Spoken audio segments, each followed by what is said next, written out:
Outro movimento na Idade Moderna, né, nós já vimos do século XV ao século XVIII, é o fenômeno ou movimento da Reforma Protestante e a chamada Contra-Reforma.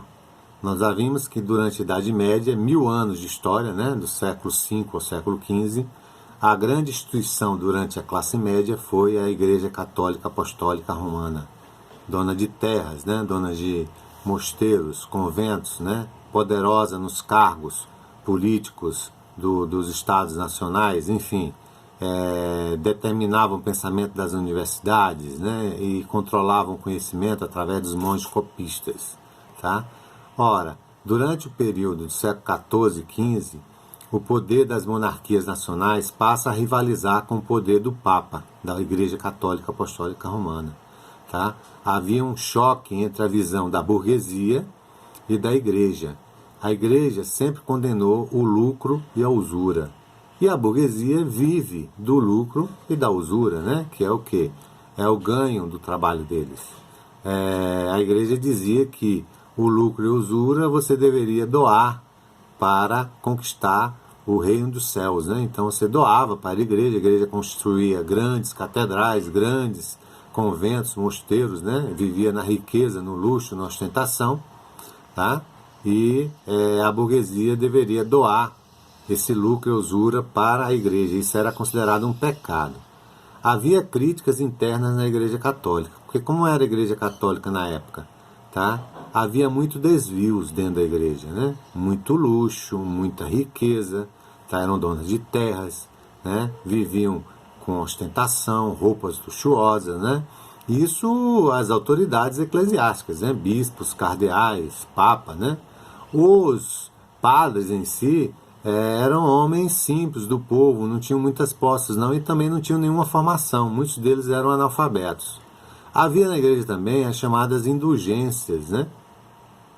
Que eram uma forma dos fiéis para conseguirem expurgar os seus pecados, né? Que havia muito medo do inferno nessa época.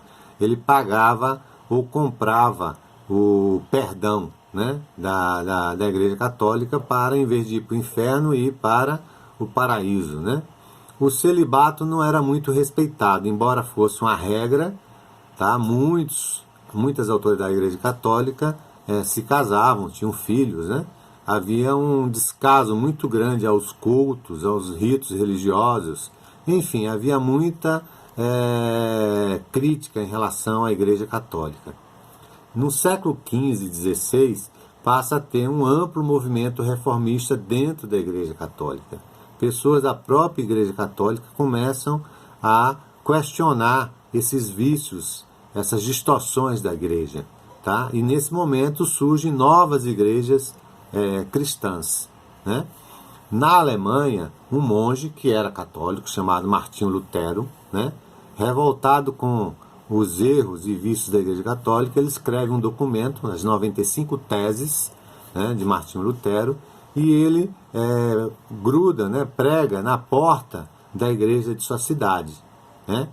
Ora, e essas teses, esses pensamentos chegam até o Papa, e o Papa começa a perseguir Lutero. Primeiro pede para ele negar essas teses. Ele não nega, ele é excomungado, que era expulso da Igreja Católica, e passa a ser perseguido. O que é que Lutero fez? Uma ruptura com a Igreja Católica. E aí nesse é um marco, é o início da chamada Reforma Protestante, né?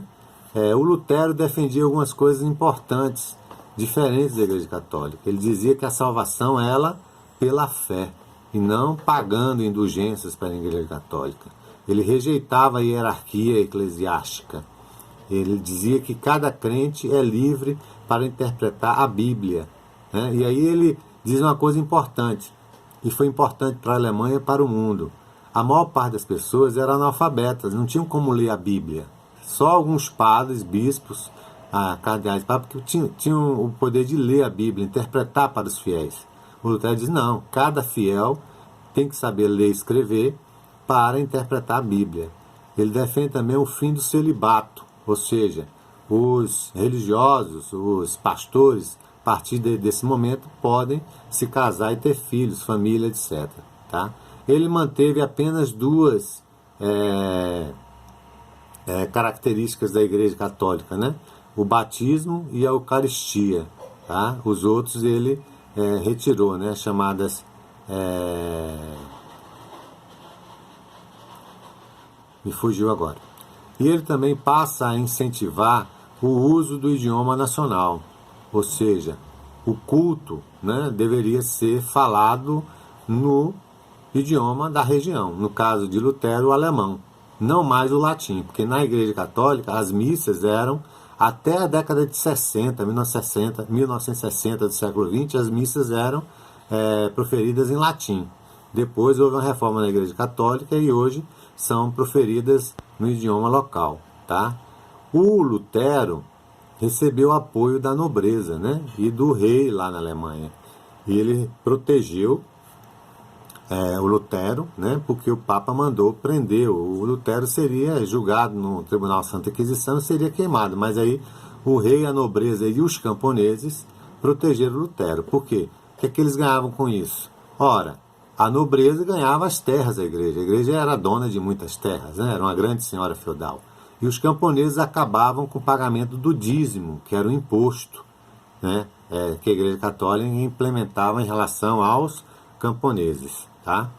Outro religioso no século XVI, ele francês, mas ele atuou na Suíça, foi o João Calvino. Né? O João Calvino também rompe com a Igreja Católica Apostólica Romana e cria uma nova igreja cristã, a Igreja Calvinista. Tá? Qual era o pensamento dele? Semelhante ao de Lutero, com algumas diferenciações. Ele desenvolve o pensamento da predestinação absoluta. O que era isso? Todas as pessoas, todos os cristãos vêm à Terra já com o seu destino traçado. Nada que ele faça, pagar indulgências, né, pedir perdão, vai mudar o seu destino. É a chamada predestinação absoluta. Tá? Calvino passava a defender que a riqueza e a prosperidade passavam a ser vistas como sinais da graça divina, ou seja, o trabalho, o lucro, a usura não era pecado, era uma graça divina. O homem vinha para seguir a sua predestinação. Logo ele recebe o apoio da burguesia, né, que vivia do seu trabalho, do lucro e da usura. Qual era o lema dos calvinistas? Trabalhar, prosperar, orar, enriquecer. Ora, logo muitos burgueses, né, vão para essa igreja calvinista. Outra igreja protestante é o anglicanismo, do século XV e XVI, na Inglaterra. Né? O que é isso? Lá havia um rei absolutista, Henrique VIII. Né? Ele era católico, Henrique VIII. Ele se casou com a rainha, uma princesa espanhola, católica. Só que essa rainha, essa princesa, não conseguia engravidar. Engravidava, perdia os bebês e não gerava um herdeiro para o rei. A primeira providência após um casamento de um rei e uma rainha era um herdeiro, né? De preferência homem.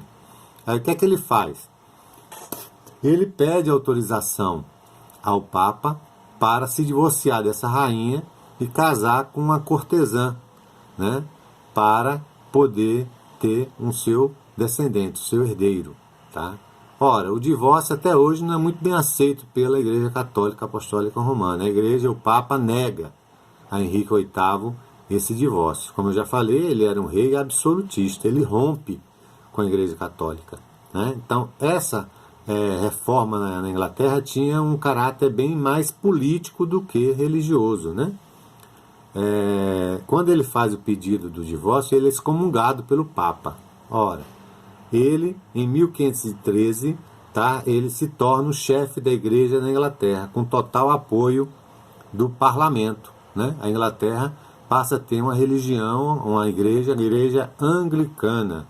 E as terras da igreja católica são tomadas pela nobreza, pelo rei, né?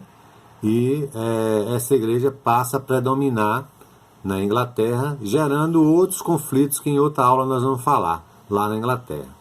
Bem, a Igreja Católica ficou parada? Não, ela começou a perder seus fiéis, né? perder poder na Europa. Então, ela cria um movimento chamado Contra-Reforma. Né? Com a reforma, começa a ter na Europa muita intolerância religiosa, radicalismo, perseguições e guerras entre cristãos católicos e cristãos protestantes. Então, houveram muitas guerras religiosas na Europa entre os protestantes e os católicos. A Igreja Católica reage às críticas dos reformadores e começa um processo de moralização e reestruturação interna. O Papa Paulo III, ele convoca um concílio de Trento, que é uma reunião, de bispos, arcebispos, para reafirmar os dogmas e os ritos católicos, que eram basicamente a salvação pela fé e pelas boas obras, defendiam a Eucaristia, a autoridade e infabilidade do Papa, a hierarquia eclesiástica, o celibato do clero, a devoção dos santos e à Virgem Maria, os 7 sacramentos. Lembrei agora, quando eu falei lá de Lutero, ele só aceitava 2 sacramentos, a Eucaristia e o batismo. Na Igreja Católica são 7 sacramentos.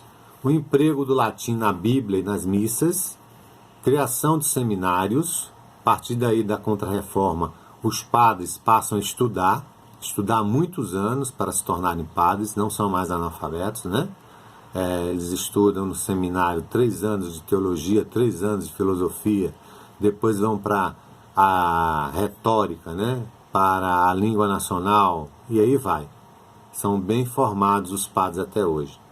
Condenou a venda de indulgências e de cargos eclesiásticos, isso com a Contra-Reforma, Reorganizou o Tribunal do Santo Ofício e a Inquisição para combater as heresias e censurava as obras literárias, Tinha uma lista de livros que eram proibidos pela Igreja Católica.